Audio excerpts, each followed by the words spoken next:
Welcome to the Saturday Cadence podcast.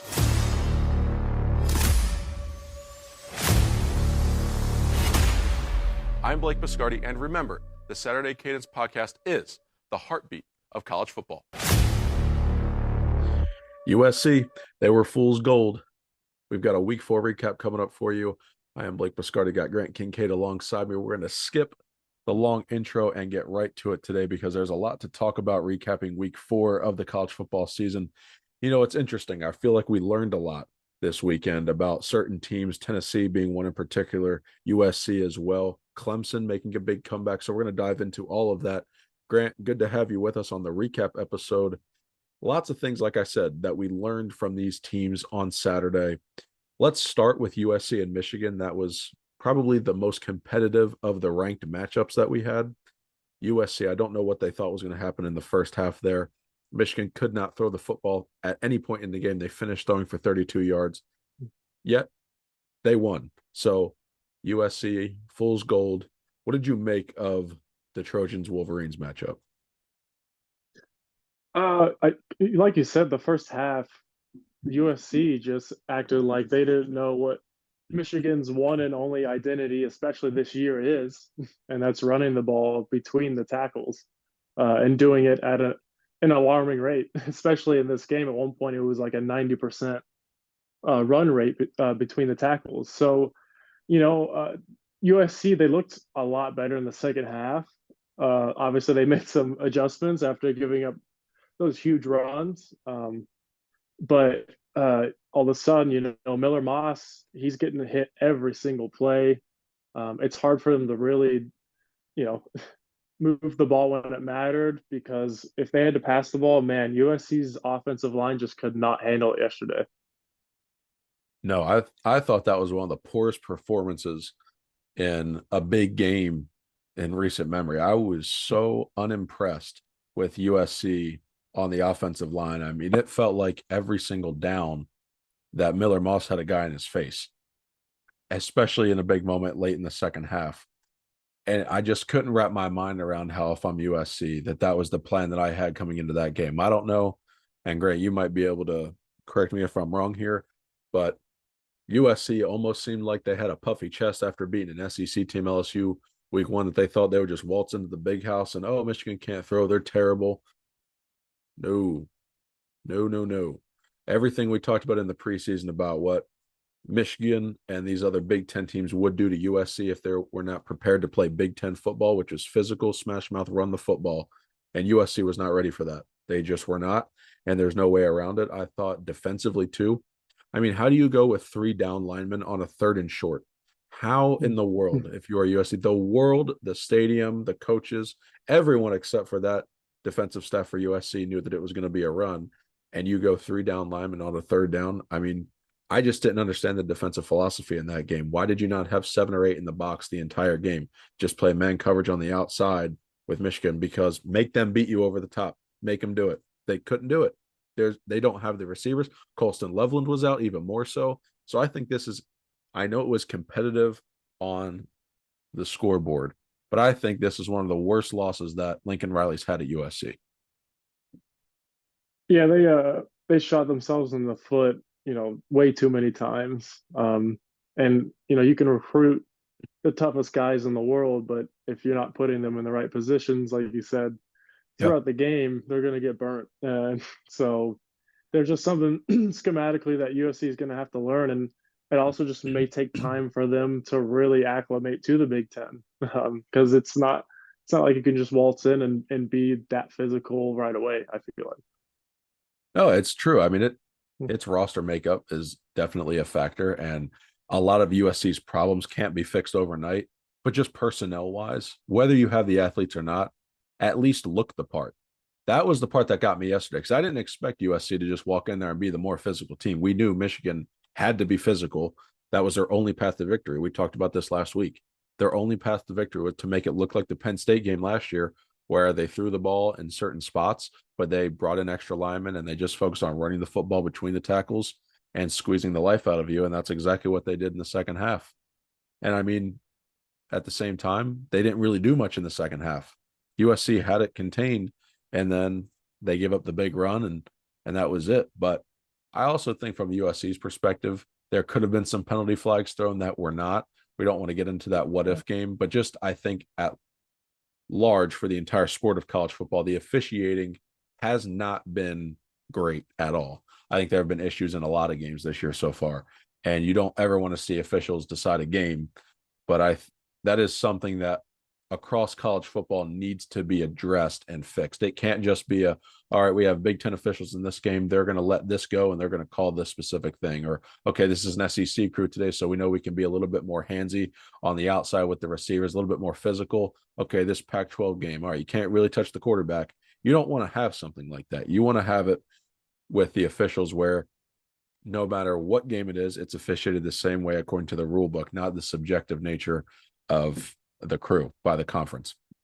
But that's a rant for another day. But Grant, what did you learn from this game though about USC and Michigan? Because I think this game gives them a lot of life and confidence. Now, I don't know how that will translate to Oregon or Ohio State, but I think Michigan found its identity. They knew what they had to do, and now they know who they are. And then for USC, I think they came in there, like I said earlier, puffy chest, and now they're like, okay, back to the drawing board, kind of head scratching. Well, how did that happen? So, what did you learn about both of those teams in that game? Well, I learned, like you said, Michigan. That was a huge game after getting dominated at home by Texas. If you come right back and lose a huge conference game at home, not only have you lost back-to-back games early in the season, but you've lost a conference game right away, right out of the gate, and against a team that could have been in the mix. Who knows what'll happen down the road here, but it was a huge momentum swing for Michigan to be able to pull out that game, especially because we all know if Michigan is playing a team in the Big Ten that they can just out physical, which is basically 90% of the Big Ten, they're going to be able to roll through a season. So if they make it past a team like USC, they can win enough games to be in the mix at the end of the season. Yeah, and Grant, you said it before. This was a swing game for Michigan or for USC. It could be okay. This could propel you to become 9-3, 10-2, or this can make you 7-5 based on how that game went. And I think for Michigan now, it's going to be toward the former, where Oregon better watch out when they go to the big house. Ohio State now has a different game on their hands than they thought. And what's Ohio State going to have to do to beat them? Stop the thing they couldn't stop the last couple of years, which is a physical team running the football. And if you're Michigan, you run for 290 yards against USC and throw for 32 yards, and that's how you can win ball games. They're going to do it until someone makes them stop. So curious to see how they continue to develop as the season goes on. But I think that's going to be a team that has a newfound confidence heading into the end of September into October, where we really get into conference play. So that Michigan-Oregon game takes on new meaning in my eyes, because I actually think that that's going to be a pretty competitive game as we stand right now. Grant, another game we want to talk about, Tennessee, Oklahoma. We touched on this a lot. We said we saw a path where Tennessee could win this game by double digits, but we thought Oklahoma at home would keep it contested and interesting. Oklahoma's, though, their offense, I think they left it in the locker room. They didn't show up. Jackson Arnold, very poor performance. They were 3 of 15 on third down. They only had 222 yards of offense. They ran the ball for 36 yards on 34 rushing attempts. And we talked about Tennessee's defense being good and improved, and their offense being balanced, which we saw more of on Saturday night. But this was a really abysmal performance from Oklahoma. So I want to say it this way: Oklahoma's defense, very good. Oklahoma's offense, very bad, just to keep it in simple terms. So I think when we look at this game in terms of Tennessee, I think Tennessee's a really good team. I didn't learn a ton about them in this game outside of Nico going into a tough road environment and getting a win. So that's great experience for him. But I think Tennessee's a very good team, but we won't know if they're elite until they play Alabama first in a couple of weeks in Neyland. Yeah, it's Oklahoma was definitely a bit disappointing. I mean, you obviously had the feeling that Venables would, you know, make Oklahoma and more defensive focus than they have been in the past, obviously. But I think that's come with, less offensive talent flowing into the program, because Right. Lincoln Riley really attracted that. On top of the fact that if you have a defensive minded head coach, that's going to be the focus of the team. And I think you're kind of seeing the pendulum swing back, better defense, worse, more inconsistent offense. So Oklahoma's kind of stuck here until they can find, a solution on offense, or, Jackson Arnold, maybe he just needs to settle in. He's definitely a top talent. But something in Oklahoma's not, it's not working on offense, whatever they're trying to do. As an Oklahoma fan, you got to be driven crazy because you had Lincoln Riley and very innovative and creative offensive head coach. The offense was always outstanding, among the top in the sport every year. Okay, he leaves, go to USC, bring in Brent Venables. Like, all right, we've had this good offense. He's going to be the savior and fix our defense. Well, I think he poured all of his eggs there into the defensive basket because, like you said, the offense just is not there. So you go from having a great offense and now having a great defense. And so they got to figure something out on the offensive side of the ball, especially with that schedule coming up. I mean, Grant, I don't know if you've looked at Oklahoma's schedule. It is absolutely brutal. They've got Red River in a couple weeks. They also have to play at Ole Miss. They have to play at Missouri, and they have to host Alabama. And then they have to go to Death Valley, Baton Rouge, to play LSU to end the season. Rigorous schedule. And if they don't have an offense, I don't know how they are better than 7-5 at the end of the season. But Tennessee, on the other hand, though, Grant, I think they're going to be a team that plays with confidence. And they've got Arkansas and Florida the next two games before they host Alabama at Neyland. They hadn't beaten Bama for a long time in 2022. The tide rolled into Neyland, and we saw where the goalposts ended up in the Tennessee River. So I am very intrigued at October 19th between Alabama and Tennessee. I think we're going to learn a lot about the Vols in that game. And then obviously we're going to see Alabama, how for real they are this week as they host Georgia, but we'll get to that on the Thursday show. One of the other things, though, I want to talk about, how about Clemson? Grant, we kind of left them for, not for dead, but I think we placed Clemson on the back burner, and they absolutely routed NC State Saturday night. So Clemson, I think now is a clear ACC 2. We saw this conference be pretty much Miami and who else? It was, insert team here. We were waiting to see someone emerge. Now, the last 2 weeks, Clemson has demolished Appalachian State and then followed it up with a really good win over what we thought was a talented NC State team. So I think Clemson is the ACC 2 team. And now that offense looks like what we all expected under Garrett Riley there with Cade Klubnik. What are your thoughts on the Tigers? Yeah, I was as high as anyone on Clemson, early in the year here, kind of betting on Dabo having a prove it year, especially with, all the comments about the portal he's made and everyone has made to him. And just the fact that Clemson hasn't really reached expectation recently.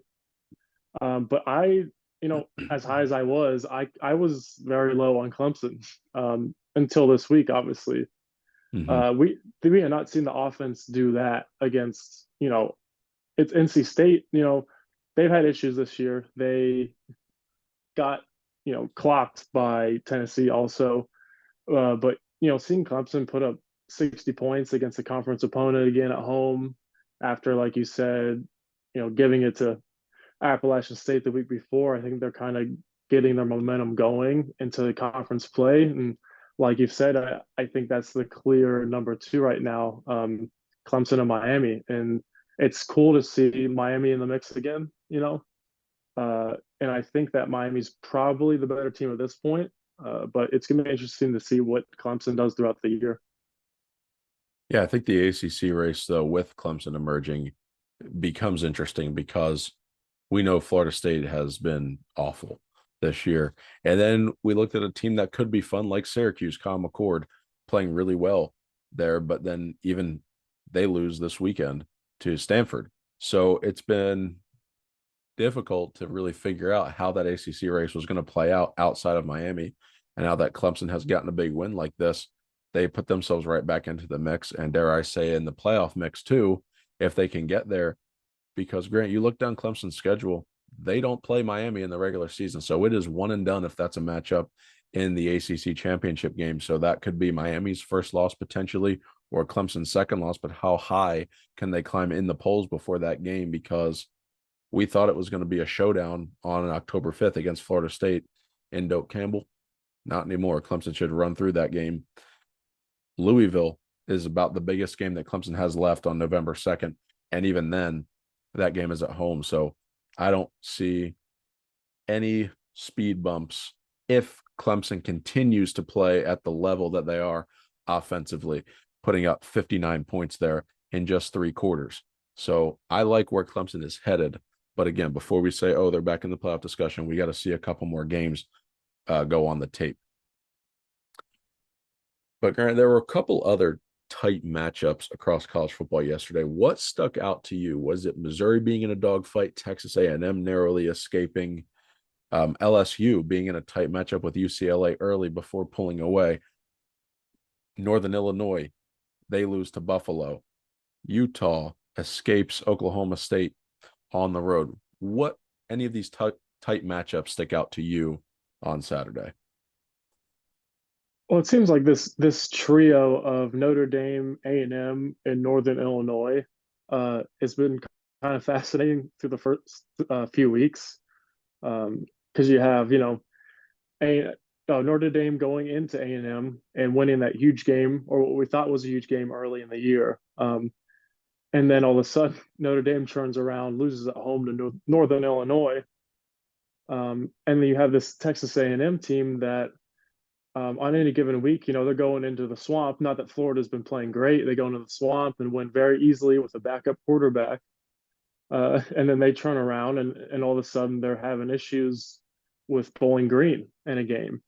So it seems like every week one of these 3 teams is, in a dogfight. And really Notre Dame, it was only, I think, 14-3 at half against Miami of Ohio. They were scratching and clawing to pad their lead. So it's been interesting to see that alone.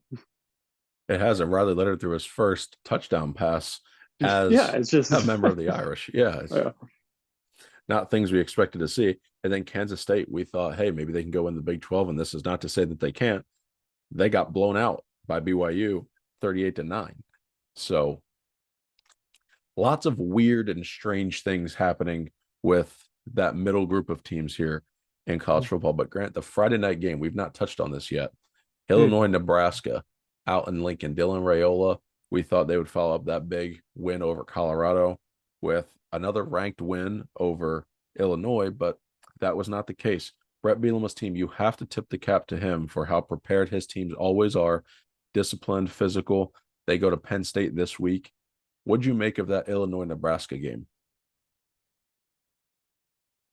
I think you touched on it there with Bielema is, I mean, that guy, when he gets his grip on a group of guys and on a program, they're going to start winning games that people don't expect them to win. They're going to be really physical and they're going to be in every game. I think he built that at Wisconsin in a big way. And most everywhere he's been, he's done the same thing. And you're seeing it here in the Big Ten again with Illinois. I think it's really testament to the job he can do with, marginal talent. And it's also something with Nebraska that, maybe they aren't, quite the team that we anticipated them to be. You know, after the Colorado game, and we've seen some flashy games, flashy plays from Raiola. And I think people probably have to pump the brakes a little bit on Nebraska at the moment because of that. And it makes the Big Ten a lot more intriguing, especially with all of a sudden Illinois is going to be in the mix. Yeah, Grant, you said maybe we pumped the brakes on Nebraska. Does that mean step on the gas with Illinois too? Or do you think we're in more of a wait and see mode with the Illini? I think certainly if you're dealing with a program like Illinois, he's going to have inferior talent in a lot of games they're in. You have to be careful. But like you said, it's not like a well-coached team can't do what they did and go into Nebraska and win a game. So if they put together a good enough season, who knows? I don't know if they'll necessarily contend for the title, But it kind of throws a wrench in things. It becomes a different game when teams play Illinois now. It does. And Grant, I'm going to kind of put you on the spot here. Just this is totally hypothetical. Don't Yeah. think too much into it. But their Illinois plays Penn State in-state college at night on Saturday. What do you think the line is in that game? Penn State's favorite. What do you think that number is? If you had to guess. Ooh, Because if it were me, I I would I would think it's somewhere around 10. Now I see it right in front of me, but what number do you think is there? well, after last week, you might be looking more at a minus 5.5, 6.5, kind of in that range, closer to a touchdown.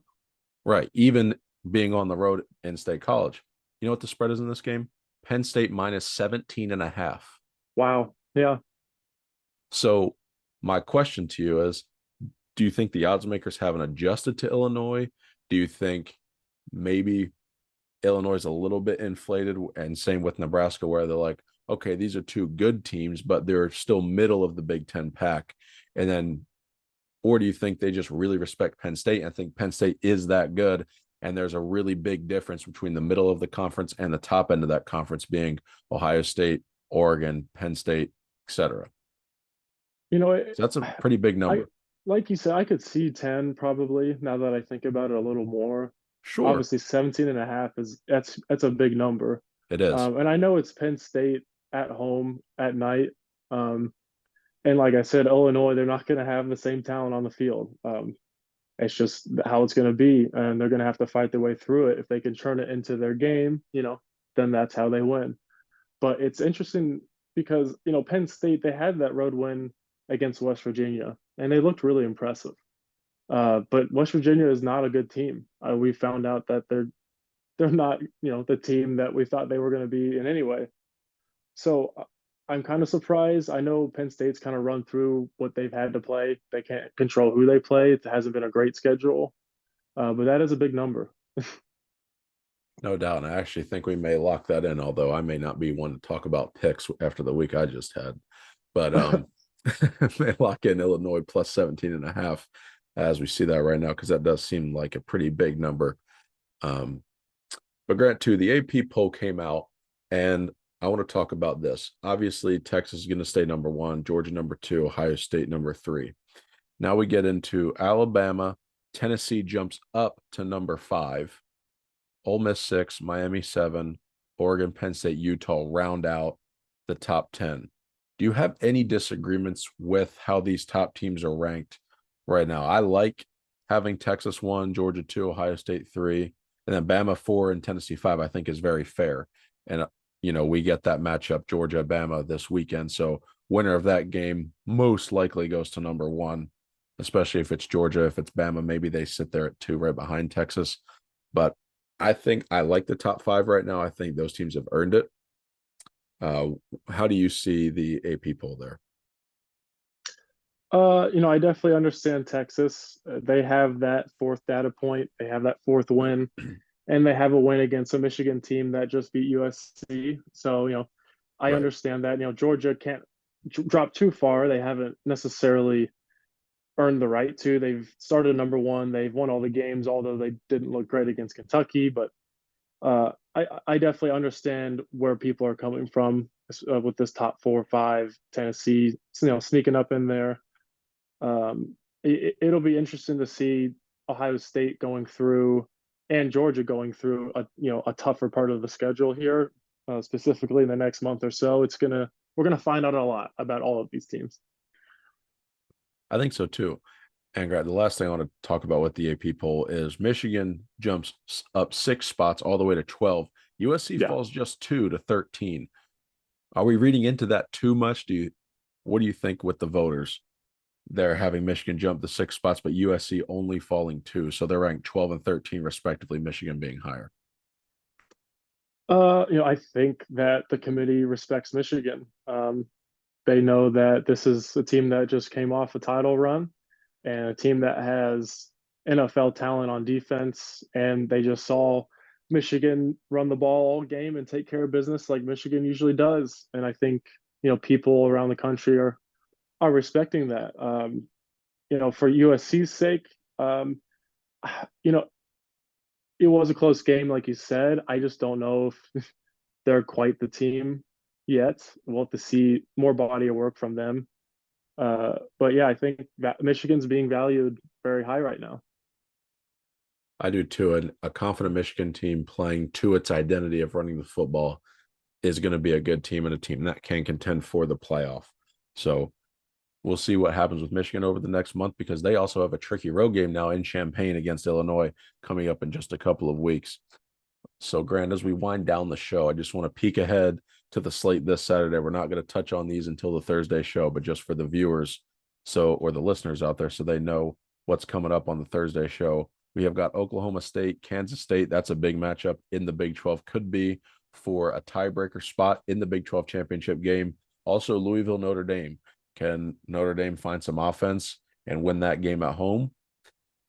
And then, of course, we also have Illinois traveling to Penn State. That game, not a whiteout, but will be at night in State College. And then the headlining game of the week, Georgia, Bama. Extremely excited for that matchup. Spread in this game is holding at Georgia -2.5 as of now. We'll see if that number moves before the Thursday show, kicking off at 7:30 from Tuscaloosa. So, Grant, what are you looking forward to the most on Saturday this week coming up? It's obviously Georgia Bama. That's to get that matchup this early in the year, it feels like a treat because we've had to wait 15 weeks for it in the SEC championship for so many years. So it's going to be a treat to see just these two teams kind of put it all on the line in the regular season. Prime time, Georgia, Bama. Obviously, Saban's not there, but this is DeBoer's chance to kind of put his stamp on the program. It's going to be really, really cool to watch. It is. I think this is going to be a big moment for DeBoer. Alabama has the right talent on the field. We're going to see if they can contain that Georgia offense. And I think the weakness I won't say weakness. Let me rephrase that to the matchup that we're going to want to watch in this game is Georgia's skill position players against the Alabama secondary. Can that young secondary contain that Georgia offense? That's where I'm going to watch, but we will have more for that. That will be the bulk of our show on Thursday. So make sure to tune into that. Grant, any way you want to close the show tonight? Any closing thoughts here as we round this episode out? Just the usual. We're getting into the weeks where these games are getting enormous and they're games with conference implications. And I mean, there's no underselling a top 5 matchup with two programs like Georgia and Alabama. So just that game alone, it's going to be a fun Saturday. Yeah, even with Saban gone, there are storylines galore in that matchup. Bama spoiling what Georgia thought could be their third title in a row last year in the SEC championship game, missing the playoffs. So Georgia, this is a revenge game for them. So we'll see if Bama can derail the Dogs again, or if Georgia gets that redemption in Tuscaloosa under the lights. So we thank you guys for listening. Make sure you tune into the Thursday show so we can break that game down for you and all the others across college football. So again, we thank you for listening to today's episode. Remember to like and subscribe to our channel. Leave us a review because it really helps us out. Make sure you check us out on social media at Saturday Cadence for more content throughout the week. And remember, the Saturday Cadence podcast is the heartbeat of college football. For Grant Kincaid, I am Blake Biscardi, and we will see you next time on Thursday. God bless.